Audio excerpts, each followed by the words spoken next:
Buenas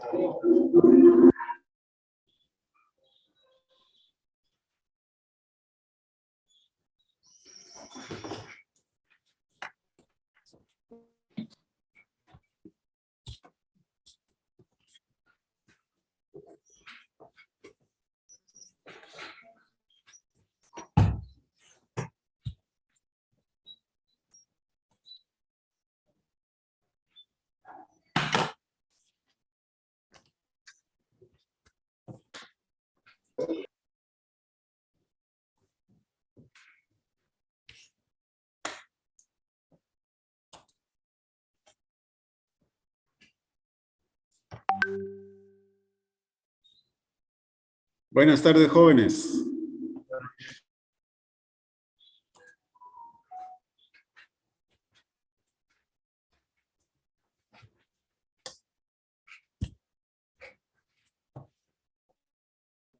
Buenas tardes, ingeniero. Buenas tardes. Vamos a iniciar en un momento. Solo estoy esperando que se incorporen algunos compañeros ahí. Bueno, de mientras, hoy hay un examencito. Vamos a salir tipo -4 para que tengan 10 minutos para hacer ese examencito. Y va a ser siempre en Google Forms. Para mañana con el grupo de práctica, yo creo que ya no hay en cuarentena, ¿verdad? Del grupo 3. Entonces nos reunimos en el auditorium.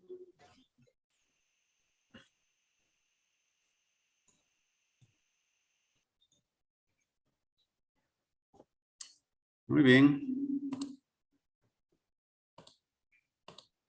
Bueno, entonces vamos a seguir con la presentación de la vez pasada. Estábamos hablando ya de estudio de mercado, vamos a seguir con los conceptos. Y hasta donde lleguemos hoy, hasta las -4. Y luego quedan 10 minutos para hacer ese examen.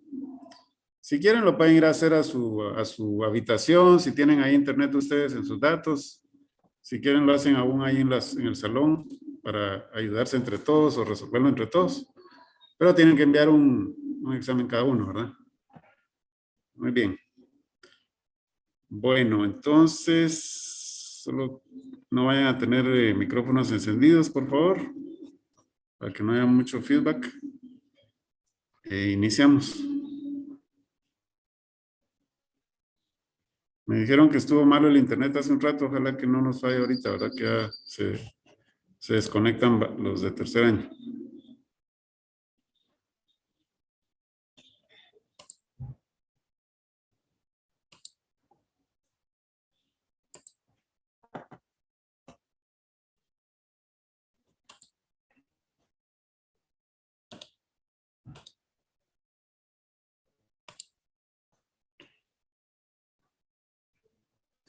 Muy bien. Entonces,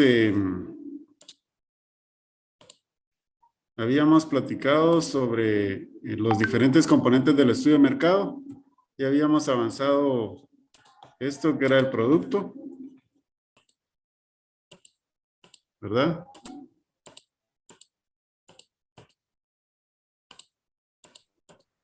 Decíamos que el producto se debe definir bien en términos que sean relevantes para el consumidor. Si el consumidor es un agricultor, pues es muy probable que tengamos que decirle qué variedad o si es híbrido del producto.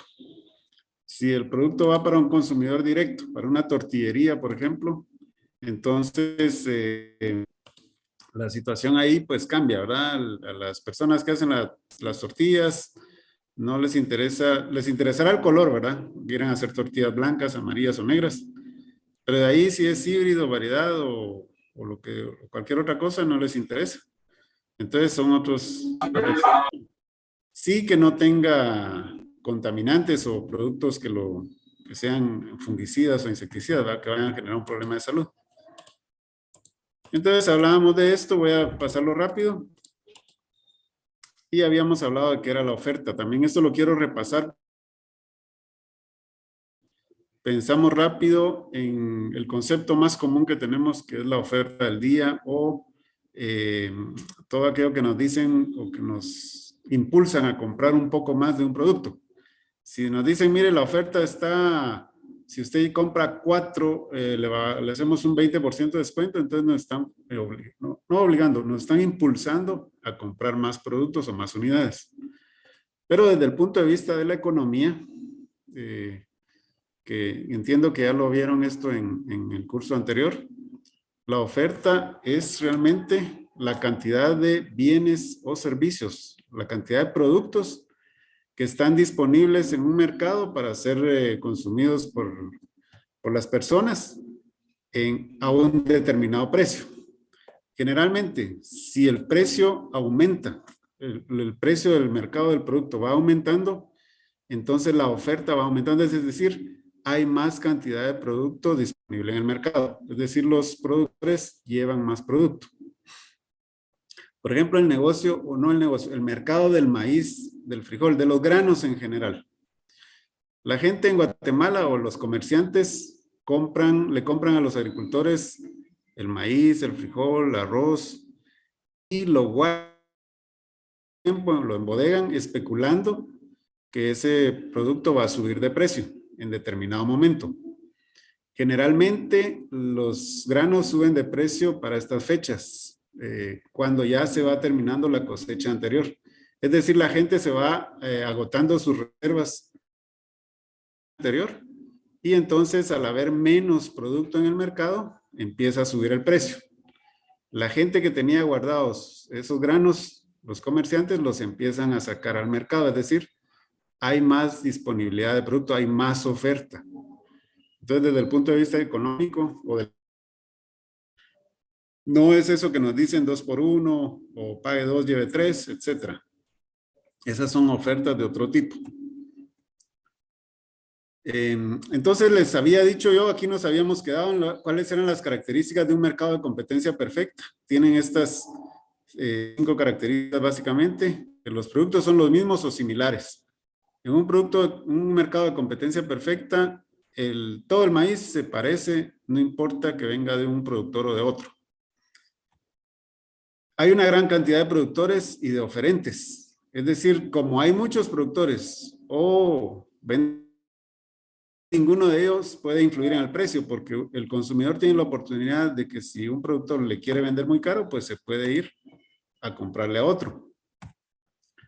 Otra característica importante es que así como no hay un productor que maneje el precio, tampoco hay consumidores. Es decir, hay muchos y ninguno tiene la capacidad de interferir en el precio. Eso, por ejemplo, no sucede en algunos lugares y en algunos países. Por ejemplo, un consumidor, digamos, no es directamente un consumidor, sino un cliente, es el comprador, que es muy fuerte, por ejemplo, es Walmart. Walmart le pone precio a muchos productos.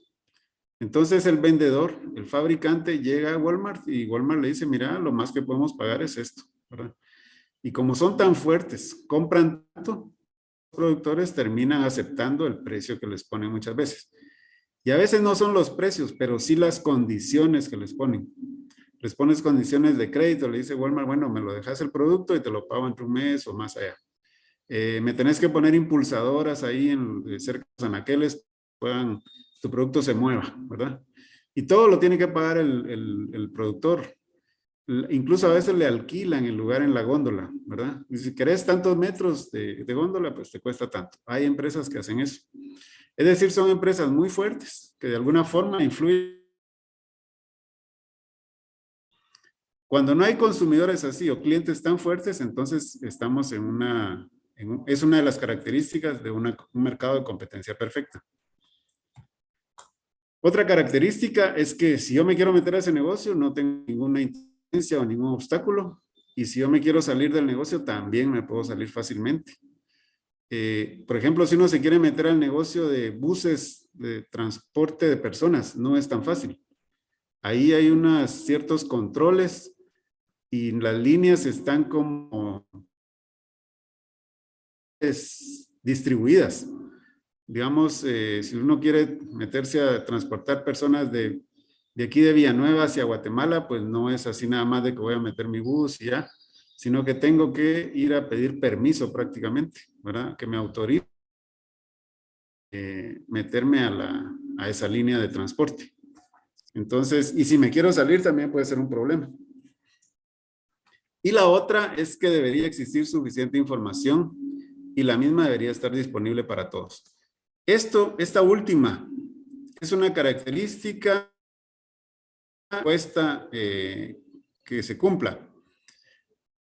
Y esto vino de los mercados, sobre todo de valores o mercados de la bolsa de valores, donde ahí tiene que estar la información disponible para todo el mundo y las empresas publican su estado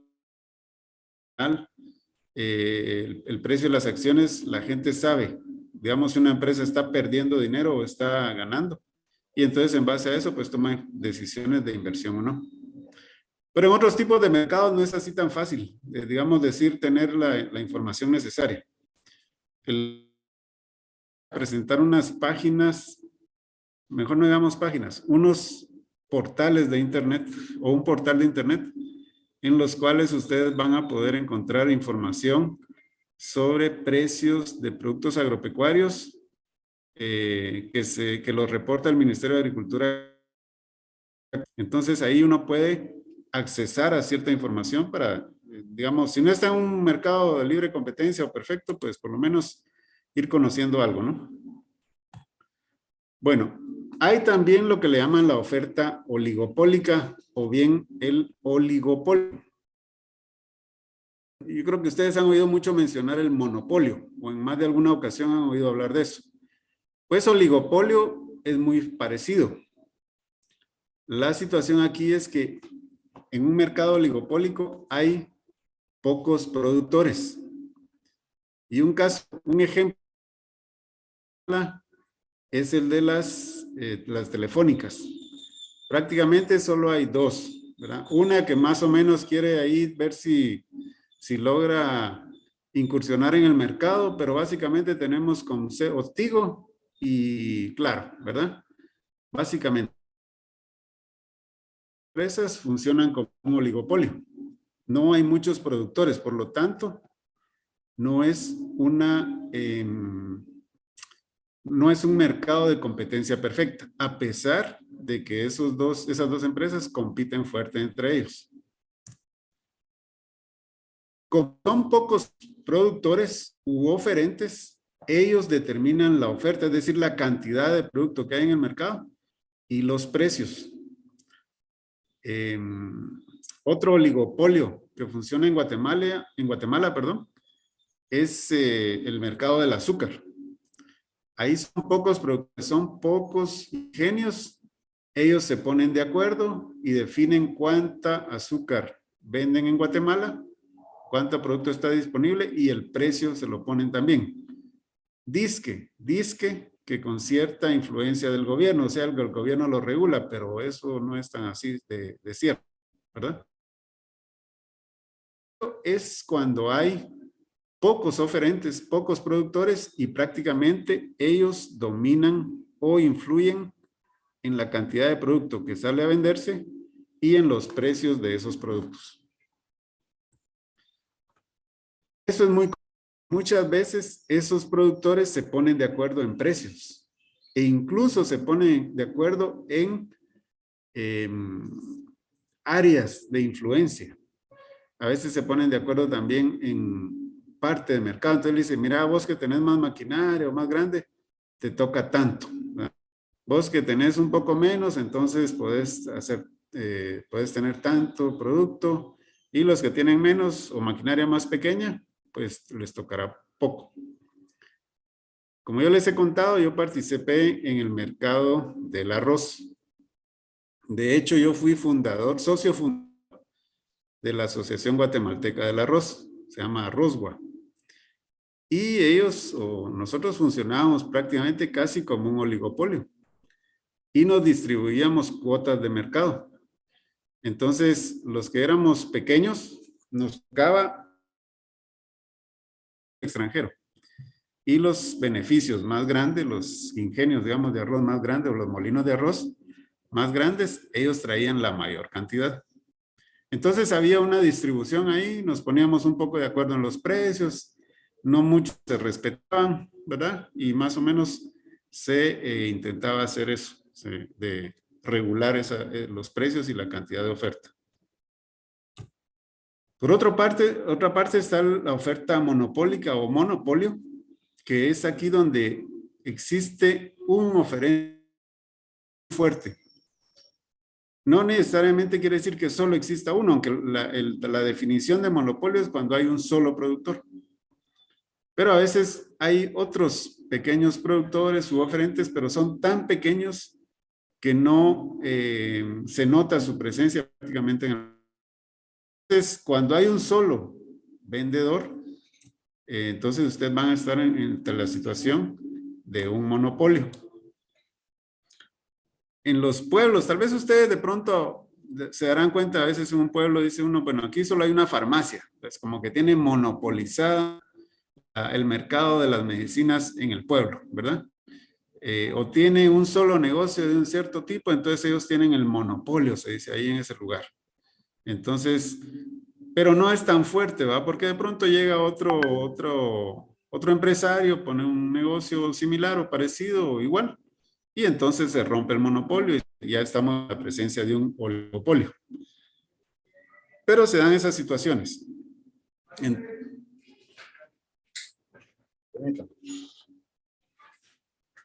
Hola. Sí. Allá. ¿Ah? ¿Vendría a cerrar allá? No. No.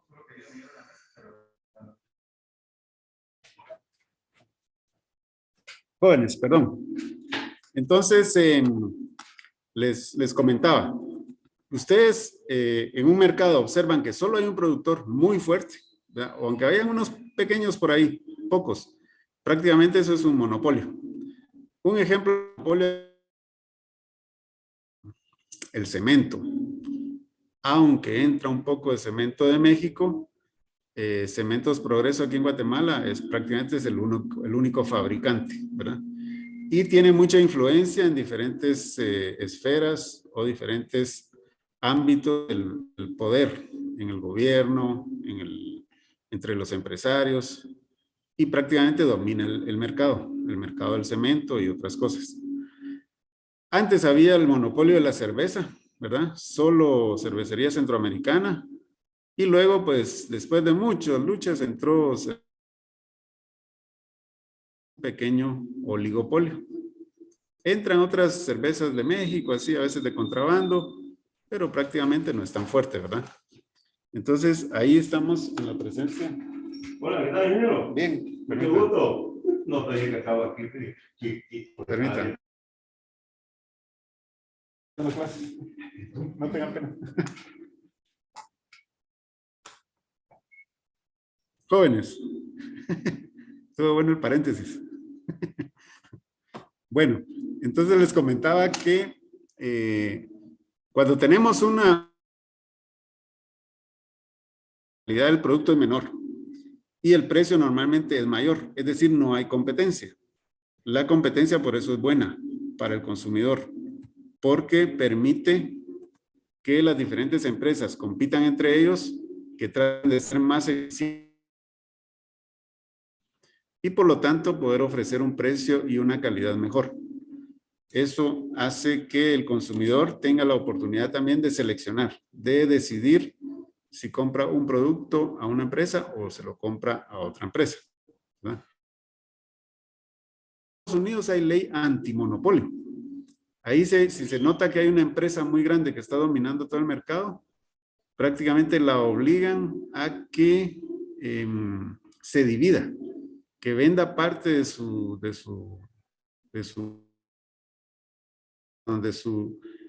maquinaria o de sus puntos de venta, que se conviertan en nuevas empresas para que compitan.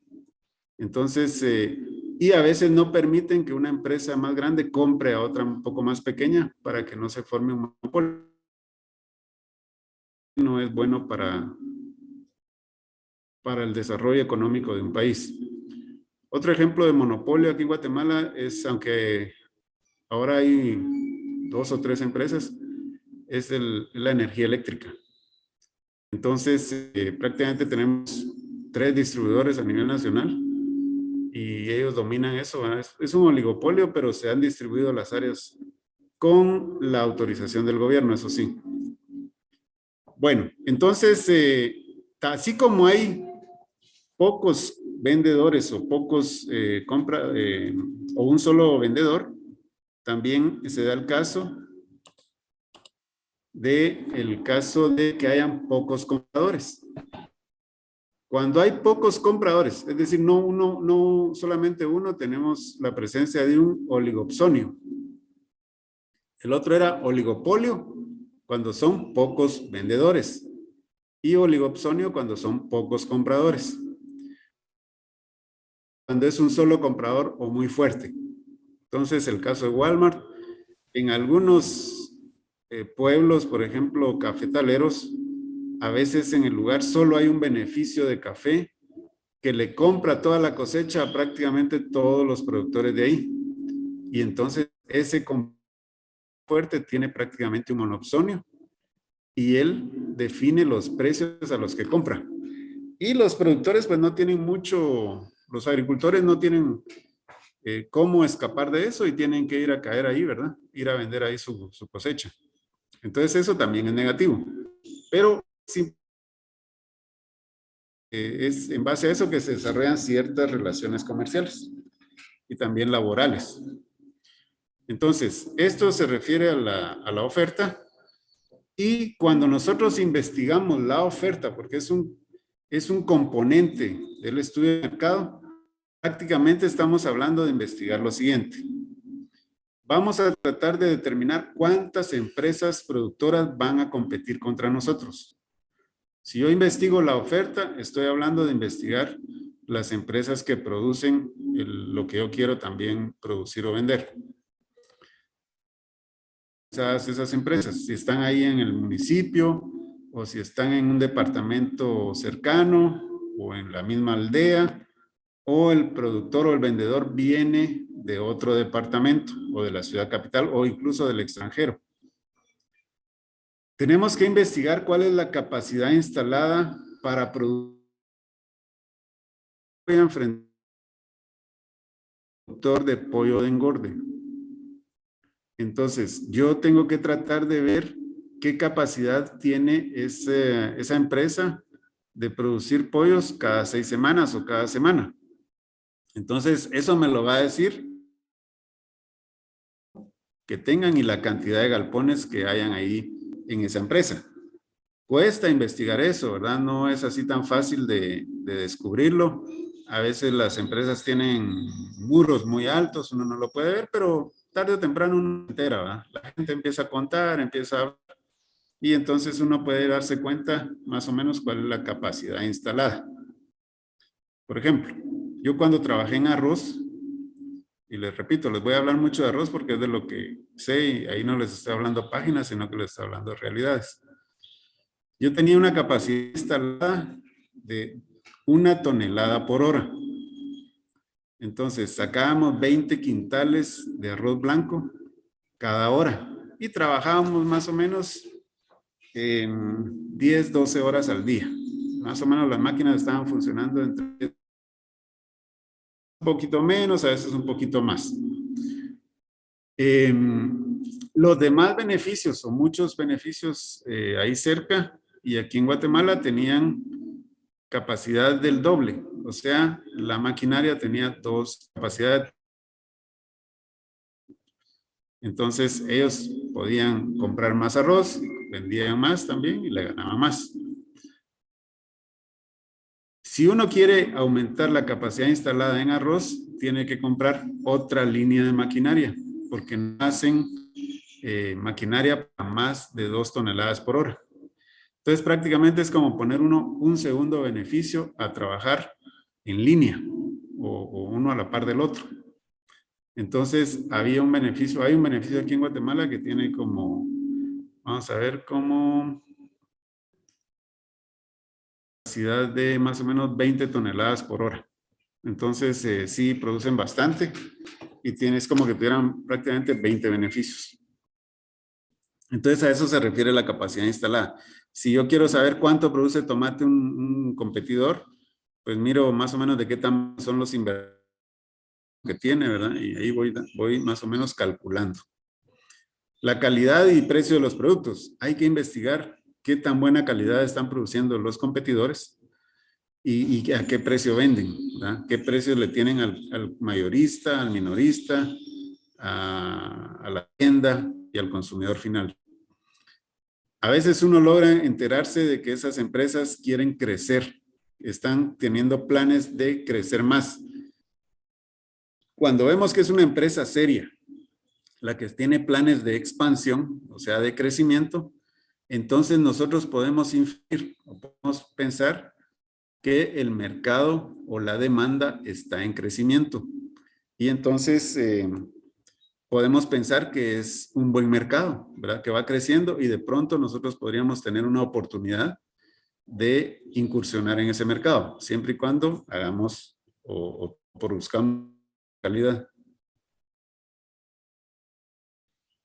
Alguien me pide que le repita qué es la capacidad instalada.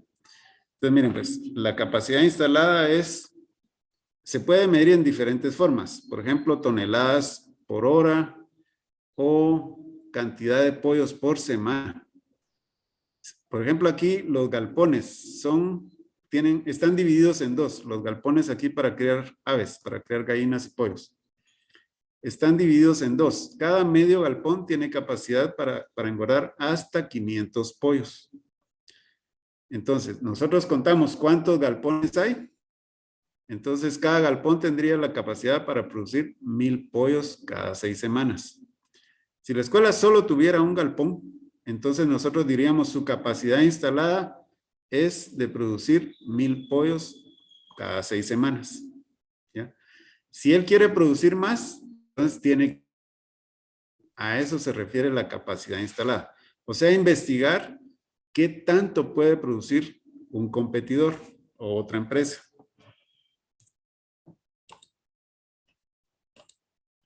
También, aunque esto cuesta un poco, pero tal vez no es lo más importante, pero ayuda, es ver qué tanto tienen inversión fija, ¿verdad? Inversión fija se refiere, por ejemplo, a lo que ya invirtió en hacer galpones. Entonces dice uno, bueno, esta empresa tiene un montón de galpones. Quiere decir que es una empresa que no está ahí probando, está ahí para competir. Vamos a tenerlo de competidor por mucho tiempo. Si es una empresa que vemos que tiene un medio galpón por ahí, que no lo tiene bien cuidado, está mal construido, entonces podríamos pensar, bueno, esta empresa no tiene una inversión fija muy alta, quiere decir no es un competidor muy fuerte o muy importante. Y además, el número de trabajadores que tiene también es poco.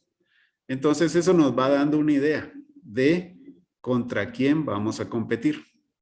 Nos va dando una idea de qué tan grande es la oferta que hay para un mercado, es decir, la cantidad de producto que se va a poner a disposición de los consumidores. En resumen, jóvenes, cuando hablamos de investigar la oferta, estamos hablando de estudiar a la competencia. Y esta podría ser una buena pregunta de examen, ¿no? Para ver si lo entendieron. ¿Qué es la oferta? ¿Verdad? Si me dicen que es el 2 por 1, pague 2, lleve 3, les voy a bajar puntos lo más que pueda. Tiene que quedar claro qué es la oferta desde el punto de vista de la economía. El otro de los, ¿cómo se llama? Conceptos o elementos clave del estudio de mercado son los canales de comercialización. Esto se refiere a la ruta o el camino por medio de las cuales se realizan las ventas. Y son como decir los eslabones que sigue un producto para que pueda llegar desde el productor hasta el consumidor. Entonces, esto es muy importante conocerlo. Algunos productos se venden en forma directa, es decir, del productor al consumidor. Otros necesitan pasar por mayoristas. o minoristas también, para que se pueda vender. Prácticamente son como vías, o se entienden que son como vías o caminos que hasta que es utilizado por el consumidor final. Pero esto de las vías o caminos es el sentido figurado, ¿verdad? No hay un camino así definido. Uno lo entiende como que para que yo pueda vender arroz, tengo que seguir ciertos mecanismos, cierta ruta. Es decir, ciertos eslabones, mayoristas, minoristas, intermediarios, hasta llegar a la tienda y la tienda finalmente le va a vender al consumidor final. O hasta llegar al supermercado, donde ahí el ama de casa llega y selecciona su bolsita de arroz, su bolsita de frijol, la salsa de tomate, los de huevos, el litro de leche o la bolsa de leche, en fin.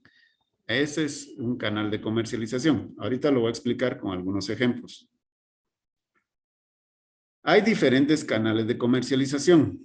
Tenemos, por ejemplo, con representantes intermediarios. Es decir, necesito un intermediario que me conecte a mí como productor con un comprador mayoritario, por ejemplo. Hay distribuidores mayoristas, es decir, yo le puedo llevar mi producto a una bodega y ellos se encargan de distribuirle a las tiendas. Si yo le quisiera llevar mi producto a todas las tiendas, yo tendría que tener una fuerte inversión en una flotilla de camiones o de pickups que anduvieran distribuyendo. A veces eso no es posible, aun y cuando la empresa sea muy grande. Hay venta directa, es decir, ese es otro canal de comercialización. Es posible que un productor le venda directamente al consumidor final. Por ejemplo, ¿han visto ustedes el negocio de la venta de agua pura en garrafones? Ahí nosotros vemos muchas veces un camión que pertenece a la empresa esta que distribuye el agua pura, a Salvavidas, que anda de casa en casa. Andan los jóvenes ahí y pasan tocando el timbre y dicen el agua pura, agua salvavidas, y entonces sale GM2, ¿verdad? O de GM1. Entonces, esa es una venta directa. El productor, Salvavidas, está embotellando el agua, la está purificando y se la lleva directamente al consumidor final. Pero minoristas, porque le dejan tambos de agua también a las tiendas o a algunos depósitos. Entonces también hay un canal de distribuidores minoristas. Coca-Cola, por ejemplo. Coca-Cola, si ellos quisieran vender Coca-Cola, cada botella en forma directa, sería muy difícil, extremadamente difícil. Ellos necesitan los distribuidores minoristas, es decir, las tiendas. El camión le anda dejando a todas las tiendas de Guatemala en todo el país, le andan dejando el producto. Ese es el canal a través de minoristas. Tienen también algunos distribuidores mayoristas, ¿verdad? Es decir, a veces le dejan a una bodega grande y esa bodega le distribuye a los minoristas. Entonces, yo puedo tener un canal de comercialización. Yo saco mi producto, se lo dejo a un distribuidor mayorista y él le va a empezar a distribuir a los minoristas. Y finalmente estos minoristas le van a vender al consumidor final, a las amas de casa y a otros. Los representantes funcionan cuando uno quiere vender producto en el extranjero. Uno desde aquí de Guatemala necesita un contacto, un intermediario en el extranjero, que cuando llegue no el tráiler, sino el furgón con el producto, digamos con tomate o chile pimiento o arveja o brócoli, cuando llega al puerto de Miami o al puerto en algún puerto en Texas o en California o en algún otro lado, ese intermediario va a hacer la función como que fuera más o menos un mayorista. Él se encarga de colocar el producto, pero se lo puede colocar a mayoristas, minoristas, o mayoristas intermedios. Entonces, a eso se llama un representante intermediario. También está la distribución o el canal de comercialización a través de instituciones del Estado. Todas las empresas que le venden a la administración pública. Aquí le venden, por ejemplo, materia prima para alimentar cerdos, para alimentar aves, entre otras cosas. También se compran algunos insumos para la alimentación de los estudiantes. Algunos insumos o algunas cosas se producen acá, otras hay que comprar, como azúcar, sal y otros abarrotes, y algunos sí se producen aquí. Entonces, también está este canal de distribución o de comercialización. Hay empresas que se dedican solo a venderle a instituciones públicas. Hay también el canal de comercialización por medio de catálogos. Tal vez ustedes han visto Avon o Herbalife o ¿cuál otro? Bueno, hay varios, ¿no? Que venden así. Amway, que venden cosméticos. Entonces ellos, y venta de zapatos por catálogo, este es un canal de comercialización. Hay unas señoras o personas que forman redes de compradores.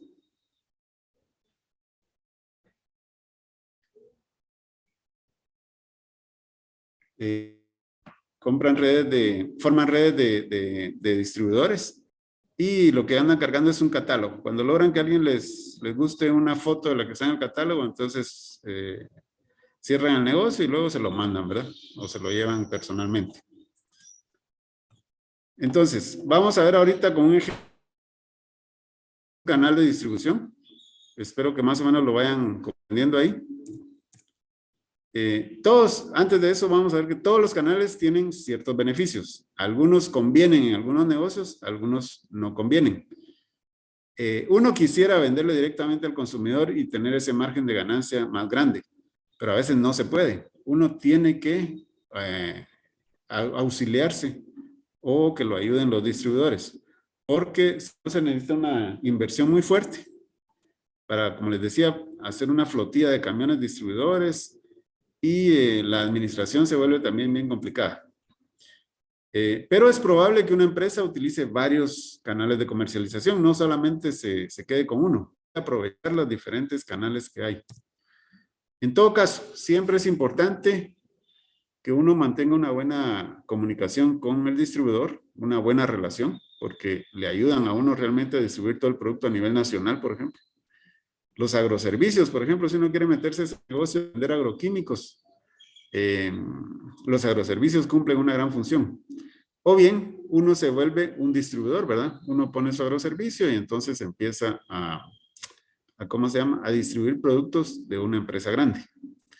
Hay que tener, encontrar diferentes variables como precio, volumen. Hay que tener precios para mayoristas, para minoristas, para consumidor final, en base a volumen de compra, a calidad del producto o la integridad del producto. Se refiere a que el producto llegue en buen estado. Y también darle seguimiento y evaluar las actividades de promoción y publicidad. Eso lo vamos a ver un poco más despacio más adelante en otra unidad. Bueno, miremos este ejemplo rápidamente, ¿verdad? Yo creo que tal vez vamos a terminar con eso y luego les dejo el espacio para hacer el examencito. Entonces aquí tenemos un productor. Vamos a imaginar que es un productor de arroz, ¿sí? Les voy a explicar cómo es el canal de comercialización de arroz aquí en Guatemala. Y en Estados Unidos es un poco diferente o bastante diferente, ¿verdad? Porque ya manejan otros volúmenes. Pero tenemos un productor de arroz que saca su cosecha y muchas veces ese productor de arroz está en lugares alejados de carreteras asfaltadas o está en lugares de difícil acceso. Digamos, por ejemplo, en Sayaché. Para los que son de por allá de Petén, hay lugares donde se inunda el área, entonces no es tan fácil entrar con camiones. Más sin embargo, siempre entran algunos, ¿no? Y algunos se saca el producto con lanchas. Entonces, el primer eslabón de esta ruta de comercialización es el camionero intermediario. Este individuo que tiene o maneja un camión de alguna otra persona, recorre esas carreteras donde hay producción de arroz o de otros granos de pronto, ¿verdad? Y va entrando en relación comercial con el agricultor. El agricultor saca su producción, lo mete en costales, arroz en granza, ahí listo para vender. Entonces pasan los camioneros y empiezan a discutir sobre el precio, ¿verdad? Y finalmente llegan a un acuerdo y entonces el camionero se lo compra. Este camionero o intermediario lo lleva a un beneficio de arroz, a un molino de arroz. Él le va a vender esa cosecha que compró, el molino la compra en granza, lo procesa y saca ya arroz blanco, listo para consumir. ¿Verdad? El arroz cuando sale del agricultor, cuando sale del campo, no está listo para consumir porque tiene cáscara. Entonces, a través de la maquinaria, se le quita esa cáscara, se pule y entonces ya tenemos producto listo para consumir. El beneficio de arroz o el molinero de arroz, se lo puede distribuir a otro camionero. Vamos a pensar que este beneficio de arroz no está aquí en la ciudad capital, sino que está en algún departamento, ¿verdad? Puede ser Jutiapa, donde están la mayoría de beneficios de arroz. Se lo vende a otro camionero, a otro intermediario. Y este intermediario lo trae a Guatemala y se lo vende a una bodega o un depósito de arroz que en la mayoría están en la 21 calle de la zona 1 o en la terminal de la zona 4. Entonces, la mayor cantidad de producto de arroz, de los beneficios, ya, de los agricultores que ya pasó por este camino, llega a un depósito. Ahí le llegan a comprar la mayoría de veces las tiendas. ¿Ya? Entonces las tiendas llegan y le compran 1, 2, 5 quintales, lo que sea, ¿verdad? Ya le compran los quintales al por menor. El beneficio vendió al por mayor. Al camionero le vendió también al por mayor. A la bodega y este ya empieza a vender al por menor. O sea, 1, 2, 3 quintales, ¿verdad? Estos normalmente compran camionadas completas. La tienda se lleva su quintal de arroz, lo abre y empieza a ordenar en bolsas de a 1 libra. Y entonces ya le vende al ama de casa. Y de la tienda pasa al consumidor final. Aquí la imagen ya o la diapositiva no me permitió poner aquí el último eslabón que es el ama de casa, ¿verdad? Que es la que finalmente va a llevarse el arroz a la familia y a consumirlo. Entonces, esta es la ruta del arroz para que llegue desde el agricultor hasta el ama de casa, ¿sí? Sin embargo, aquí pueden haber otras formas de distribución. Por ejemplo, el beneficio de arroz puede entrar en una negociación directa con el depósito y ya no usa los servicios de un intermediario aquí, ¿verdad? Esta figura se puede eliminar. Lo que hacen los beneficios muchas veces es que toman ambos canales. Permítame un momentito. Hola.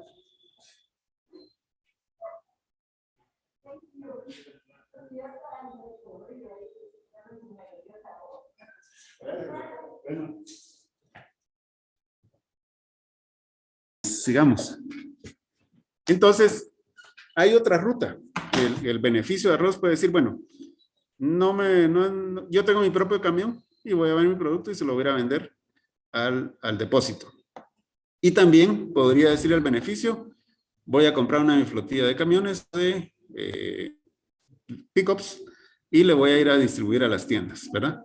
Lo puede hacer. Hay un beneficio aquí en Guatemala muy grande, que de hecho está aquí en Villanueva, es el más grande de Guatemala, que tiene una flotilla de camiones distribuidores y le vende a los supermercados, a las tiendas, a barroterías grandes, y entonces él tiene precios definidos para depósitos, o sea, mayoristas y para minoristas, ¿ya? Entonces, lo que sí no se puede quitar es esto, miren jóvenes, el agricultor si es muy grande, podría tener su propio camión y llevar los productos directo al beneficio. pero no puede pasar directo del agricultor al depósito o a la tienda. Tiene que pasar por un beneficio de arroz. ¿Ya? Esa es una particularidad del mercado del arroz en Guatemala. Mientras que el maíz no. ¿Verdad? El maíz, si el agricultor lo cosecha, lo puede llevar directamente a una tortillería. ¿Verdad? Entonces, ahí solo que cuesta más, por supuesto, ¿verdad? Y no sería una venta tan al por mayor. Entonces, depende. Depende cómo sea el producto. Uno necesita intermediarios. Uno necesita mayoristas, minoristas, de otro tipo. Eso es entonces lo que se llama el canal de comercialización. Cuando uno hace un estudio de mercado, tiene que conocer, tiene que investigar cuáles son esos canales de comercialización y seleccionar cuál es el que más le conviene. Bueno, lo dejamos aquí. Hay ahorita 10 minutos. El jueves seguimos con el precio del producto. Tenemos que hablar de algo muy importante. Y entonces ahorita yo les voy a trasladar el enlace para que contesten el examen. El anterior examen creo que más de alguno no lo contestó. Creo que faltan 1 o 2 personas. Todavía tienen la oportunidad de llenar los jóvenes, ¿verdad? Es un punto nada más, pero a veces un punto no, en otros sí. Entonces, ¿alguna duda, jóvenes?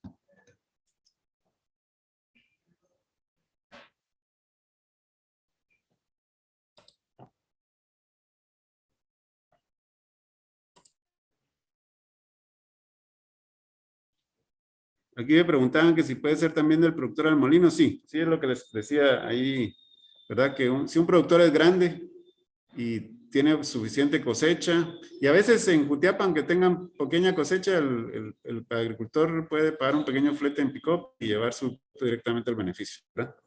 Sí se puede hacer también. Bueno, denme unos minutos mientras les traslado ¿cómo se llama? El link.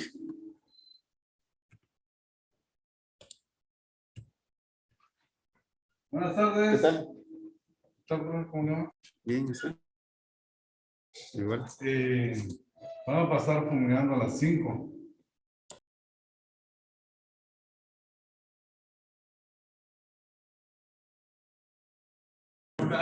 Hola, padrino. ¡Ay, padrino! Padrino. Hoy hemos tenido bastantes visitantes, ¿no? Bueno, permítanme, pues, ahorita les traslado el...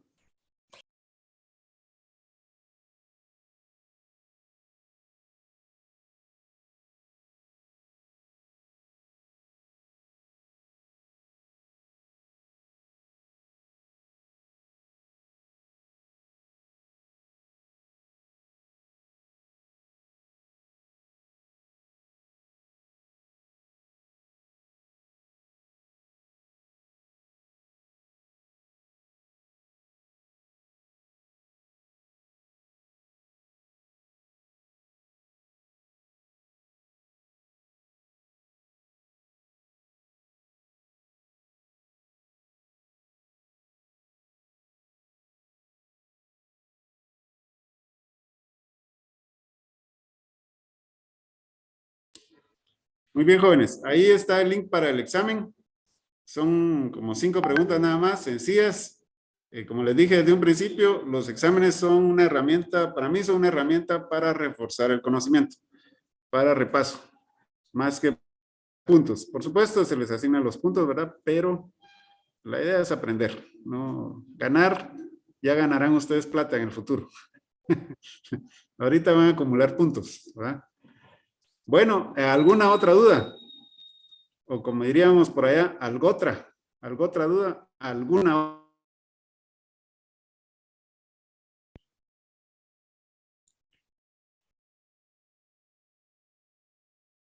Muy bien, jóvenes. Entonces, ¿hasta qué hora tenemos para completar el cuestionario? ¿Hasta qué hora se van a ir a acostar? Por ahí, por esa hora más o menos. No hay prisa, pero tampoco es para dejarlo para mañana, ¿no? Hoy, ahorita A las 9, Inge. a las 9, está bueno a las 9, si tienen otras cosas que hacer, ¿verdad? Si tienen un proyecto ahí que va caminando por ahí, está bien. Entonces, si no hay dudas, nos vemos hasta las 12 de la otra semana. No, hoy mismo tienen que contestar eso. Entonces, nos vemos bueno, mañana con el grupo número 3 de proyectos a las 6:30 en el auditorio, por favor. Y el jueves continuamos con el curso. Feliz tarde y sigan estudiando. Gracias, Inge. Feliz tarde.